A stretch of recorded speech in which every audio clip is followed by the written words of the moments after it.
I am a little over 2.5 years sober. I was addicted to alcohol and cocaine. My name is Eric. I'm a recovering addict. Alcohol withdrawal was a bitch. I was drinking 2 to 3 fifths of vodka a day. When you quit that shit cold turkey, it is a bitch. Uh, it was one of the physically the worst detoxes that I've done. When you quit drinking, your body becomes so reliant on it. A lot of it has to do even with the sugars, the odd cravings that you end up getting. And quitting alcohol cold turkey is one of the most dangerous and deadly of detoxes that you can do. I didn't really realize that at the time. I mean, I quit drinking, before. I've been trying to get sober since I was 23. It took me until I was 30, 36 to get sober. So getting sober from alcohol was a pain in itself, trying to finally hit that rock bottom where I wanted to quit. And when I finally hit that rock bottom and decided to quit, I did quit cold turkey. Instantly within the first few hours, I could feel my detox hitting. I could feel the shakes hitting. I maintained alcohol all day long. So I would start drinking at about 7:30 in the morning until I passed out. So the first day that I quit, I was shit faced that night when I decided I was going to quit. The next day I woke up, decided, I'm not going to drink. I'm going to be sober. I need to get sober. When I woke up, started shaking. Hands are shaking a little bit, body's shaking. Like you don't feel right inside. Like your soul doesn't feel right inside. It's kind of like it's being fucking ripped from you. You know that you want it that bad. Resisting that urge was extremely difficult. I was home by myself at that day. It would have been very easy for me to go to the liquor store to go grab alcohol just to satisfy that urge, satisfy the shaking, satisfy the sweats. Your brain's not thinking right. Your thoughts are bouncing all over the place. They're very, very obscured. It's a lot of depersonalization going on. You don't feel real. You feel numb, and it gets only worse for a while. I noticed that I started getting constipated right away. I had no appetite at all. I started sweating, and the shakes only got worse. The craving for it, the only thing that helped my craving for it was sugar. Even though I was drinking vodka, I didn't think that there was that much sugar in the vodka. Bullshit. There's a lot of sugar in all the alcohol. So your body does get this urge and this desire for sugar. So I knew that was going to hit. So I was taking. I had chocolate in the house. I had hard candies like Warheads and shit in the house. So I'm taking that stuff to satisfy that sugar urge. And what really kept me sober, especially through that first day, 2 days, was letting just everybody know that I was a alcoholic. I didn't really go into my cocaine addiction, but I went in and let everyone know I was an alcoholic. And anytime that I started feeling the urge that I needed to go drink, because it would have been so easy just to jump in my car and just fucking go to the store. I would call somebody up and let them know, hey, I'm an alcoholic. I'm just struggling. And I would just start talking to them, whether it was a family member, whether it was, an in-law, whether it was my mom, my dad, whether I had to call them back up and tell them again that I'm an addict, because the mental state that I was in was so fogged and so cloudy that all I knew to do if I wanted to try and fight through it was to keep telling people that I'm a fucking addict. I knew that it would work, and it did work. It didn't take away the pain of the withdrawal. After being constipated for about a week, it like reversed.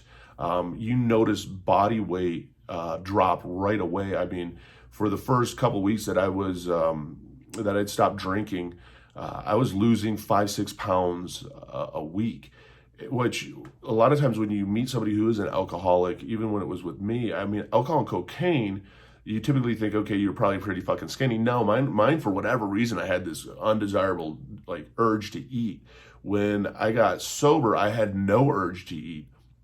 I could feel like just the sweat coming out of me and just how nasty it was. I was just soaking through my shirts, and a lot of the detoxing even going through in my brain was of a lot of confusion. I mean, I wanted to almost be just a prisoner in the condo I was living in, because I knew if I left, I was going to use. and I ended up just watching TV, and it's a blur. Like the first week, I know that I was sober.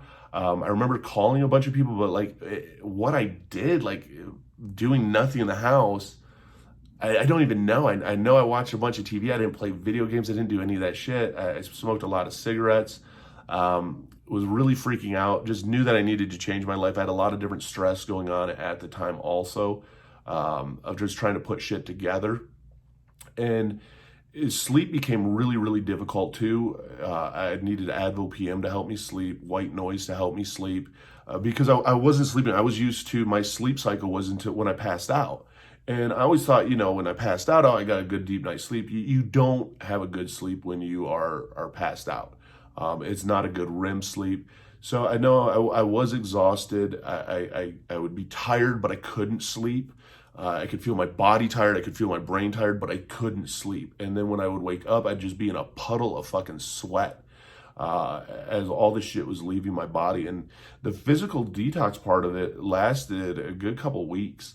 The post-acute withdrawals from it, that lasted months and months and months. I mean, to the point that I had to learn pretty much to drive again because I didn't drive sober for the longest time.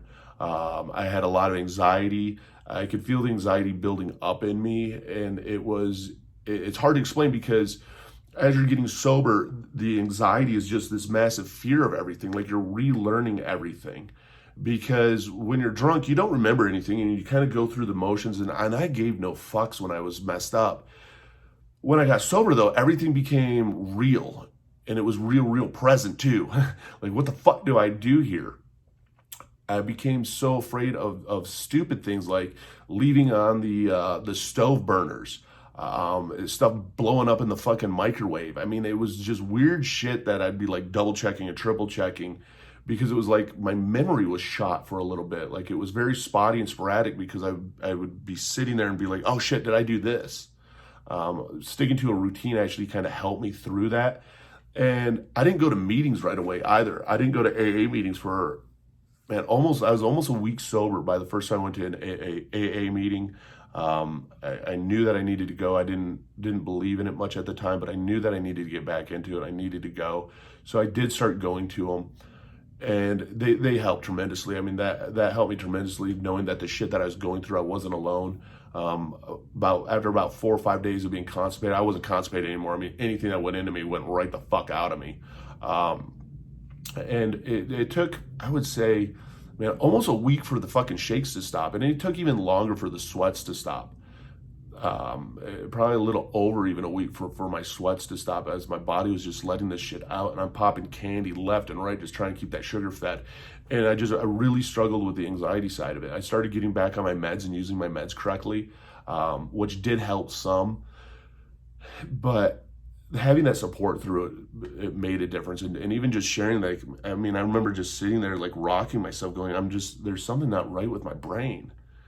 And there isn't. I mean, your brain's going through this massive shock.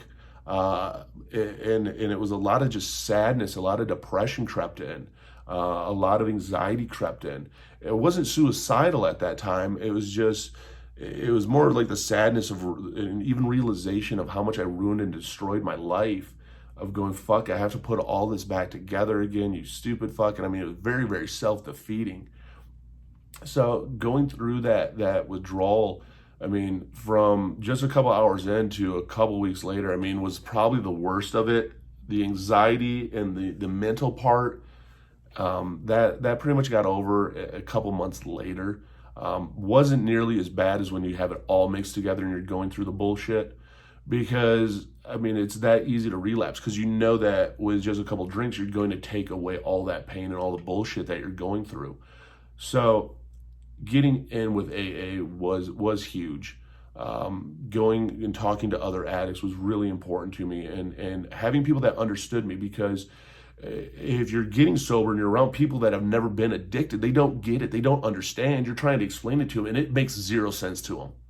And they're, yeah. And you know they don't understand. So it's very frustrating because you can't share really. And you're trying to share, but you're frustrated because they don't understand. And you're like, you don't get me. You don't get what I'm going through.